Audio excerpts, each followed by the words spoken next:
What a promise you had when you came forth into this body. You knew that you were leading edge creators and that the environment would inspire you to your individual and collective desires. And that when you as an individual consciousness is aligned to your own desire, that all that is would align with all manner of circumstance and event and support to assist you in the culmination of whatever it is that you could imagine. You said, I am creator and I will go forth and I will have a joyous experience. In fact, you were so set on a joyous experience that you said, joy will be my quest. For if I seek joy, I will always be aware of what my guidance system is telling me. And in my always reaching for what feels best, I will always be reaching for alignment with Source. You stand in your now and you feel compelled to tell it like it is, to explain where you stand. And we say, but where do you really want to be? And you say, but this is where I am. This feels more important. This feels like it holds more weight. In fact, it feels so compelling to talk about what is, the truth of what is, that I feel inspired to tell you how long I've been here and how I got here and whose fault I think it is that I am here. The truth of it is, my mother was bit like this. And what we are really wanting you to begin to recognize is that your guidance system will always take you to the core of that which is true. And the core of that which is true is that you are worthy, and that you are vibrant, and that you are energy, and that you are creator. And when you are reaching for that absolute truth, it always feels good. And there may be some truths that people are living in this physical environment. You call it history. History is so full of stuff that you do not want. In fact, we would like to say to you that if you give your attention to history, it is sure to repeat itself. It's a little different than they're telling you, isn't it? We also would like to say to you that as you stand in your now, aware of the way you feel, that you will in every moment guide yourself to the connection of that which is really you, and you could not help but fulfill your reason for being. And we're here to remind you again and again that your reason for being here is for the joy that this opportunity gives to you. Many say, okay, so I reach for thoughts that feel good and I teach myself joy, and I get so that I'm mostly feeling joyful, and I'm doing that because, and we say, because joy is natural to you. And you say, yes, I get that. So I'm joyful because I'm supposed to be joyful, but I'm being joyful because, and we say, because it is natural for you to be joyful. And you say, Abraham, I get that. I know that you say that, but why am I doing it? Why am I taking the time to learn how to be joyful? What really is the bottom line of that? And we say, joy. Yes, but what's it for? What is my motivation for seeking joy? You ask us this constantly. What is the true motivation for seeking joy? And we say, it is joy. And you say, yeah, but it's got to be for a reason. It's got to be for something. Like isn't it for growth?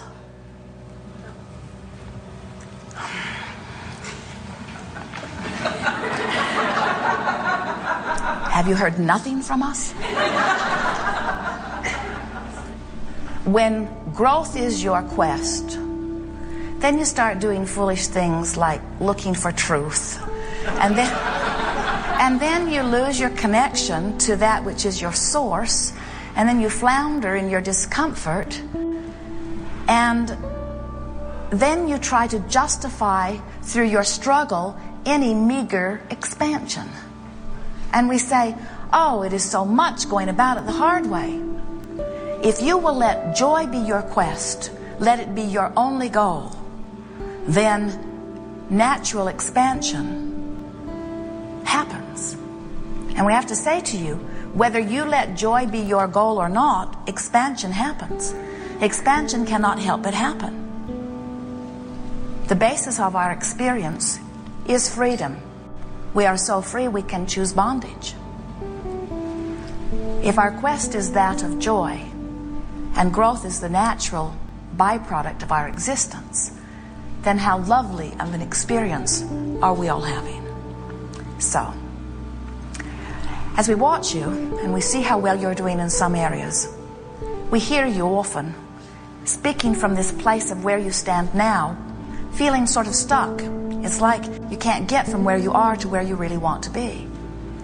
And we know that the reason for that is because you have some habits of thought, you have some vibrations within you that you've activated so regularly, and law of attraction has responded. In other words, you think a thought, law of attraction brings you more thoughts like that, so you ponder those, and as you ponder those, law of attraction brings you more thoughts like that, and so it's very easy for habits to get started. So often you find yourself standing in a place where you have these dominant beliefs that are nowhere near your current desire. Sometimes something happened when you were 2 or 3 or 4 or 5. And as you observed it, without even realizing that your observation was causing you to begin to develop patterns of vibration, then law of attraction started answering those patterns of vibration, which you then observed some more. And so before you knew it, you were thinking like your mother, or you were thinking like your environment, or you were thinking like something that does not now match your desire. And you say, but it's true. I'm not doing anything other than expressing what is true. And we are wanting you to come away from this workshop today with a keen, conscious awareness and knowing that you do not have to be stuck with any vibrations that got started before. That even what you called your core beliefs are easily changed when you are paying attention to the way that you feel, that you can get to the true heart of your core. In other words, we would like you to return to what is truly your core belief. We would like you to return to the core of your appreciation of self and of life. We would like you to return to the core of natural love and natural appreciation and natural self-respect and natural self-adoration and natural expectation for wonderful things to come to you. That is your true core belief. So, we have a process for you that will be very effective in helping you to return to well-being, and it is the process that we are calling virtual reality. And it's a little bit like visualization in that you use your imagination, but there is a big difference in this process from other creative visualizations that we and others have talked about.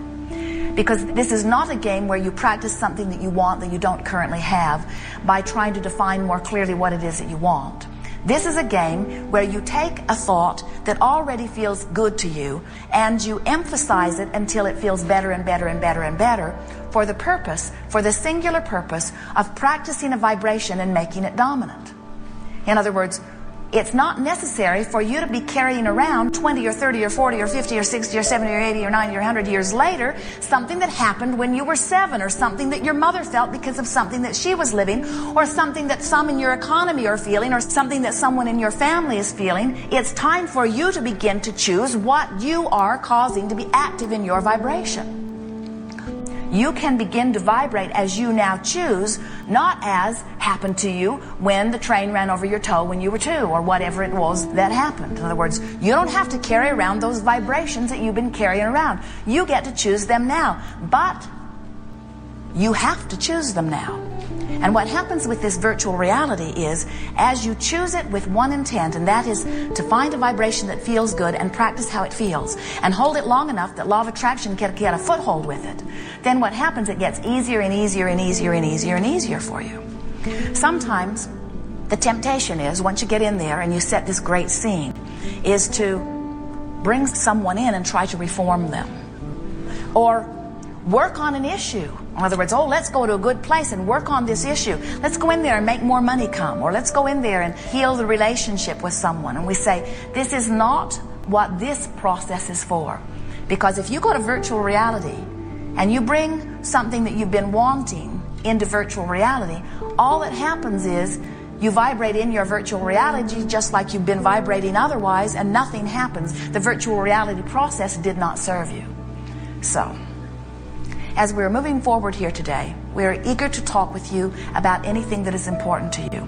And sometimes we recognize that a little bit of background about why you're asking what you're asking helps others to understand more clearly, and sometimes can help you to emphasize your step 1. You understanding step 1, step 2, step 3? 3 steps to the creative process. Step 1 is ask, and you're always doing that. You can't stop doing that. You are issuing vibrational preferences continuously. Step 2 is not your work. That's source energy's work. Step 2 is the answering of your desire. That happens every time, instantly, automatically. Step 3 is where your emphasis is best applied, because step 3 is, once you have asked and source has answered, you must be a vibrational match to what you're asking for, or because of law of attraction, you will not let it in. In other words, you cannot feel disappointed about not having enough money, and the disappointment be your most steady, constant vibration relative to the subject, and let more money in. More money is a desire that feels good when it comes. You can't be discouraged or frightened about the illness that you hold and allow the wellness that you're asking for or praying for. Because the wellness that you're asking for is a different vibration than the discomfort or fear that you're holding right now. You follow? So, as you are doing your virtual reality, and you are doing it with the singular intent of finding a vibration that feels good and practicing it, what happens is it begins to be activated by your choice more and more and more. And as it is activated by your choice more and more and more, it begins to become more dominant more and more and more, until as it's activated more and more by your choice and becomes more dominant more and more, you now do not have to worry about deactivating that other stuff, because you've activated this new stuff. You see how it works? So, we are eager to talk with you about anything that is important. We will not spend very much time encouraging you to amplify what's gone wrong. We think that it is much to your advantage if we go right to what you want and why you want it. But you're going to notice something here today that might surprise you. We are not going to really encourage you to talk very specifically about the things you want either.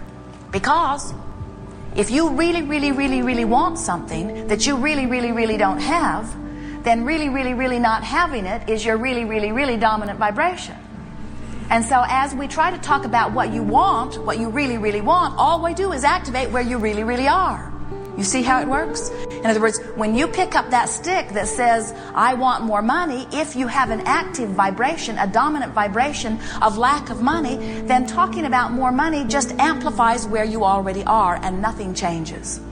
So we're going to play the game of diversion. We're going to play the game of activating vibrations of well-being within you, because we understand that the art of allowing means you just have to not be offering the vibration that doesn't let in what you want. So you've been asking all over the place. You have done enough asking to keep yourselves busy for 20 or 30 lifetimes. In other words, there is no shortage on asking. Every time you have been in any environment where any slight preference was discerned within you, source energy received it, held it, concluded it, and has been answering it ever since. In other words, sometimes you think, I've got to ask right now in order to receive right now. And we say, your asking is like a standing order. Source knows what you want. Source knows you want abundance and respect and clarity. Source knows that you want well-being. And you have defined it so precisely by sifting through the data of your time-space reality.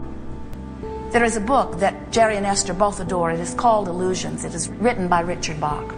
And there is a line within the book. Esther considers it the best book ever written. There is a line in the book that says, the is has imagined it even better than you have. And the reason that that line is so powerful and so true is because the is, or all that is, or source, or whatever you're wanting to call this, has heard every preference that you have uttered and remembered them all, and has the ability to synthesize them together and answer them in perfection to you.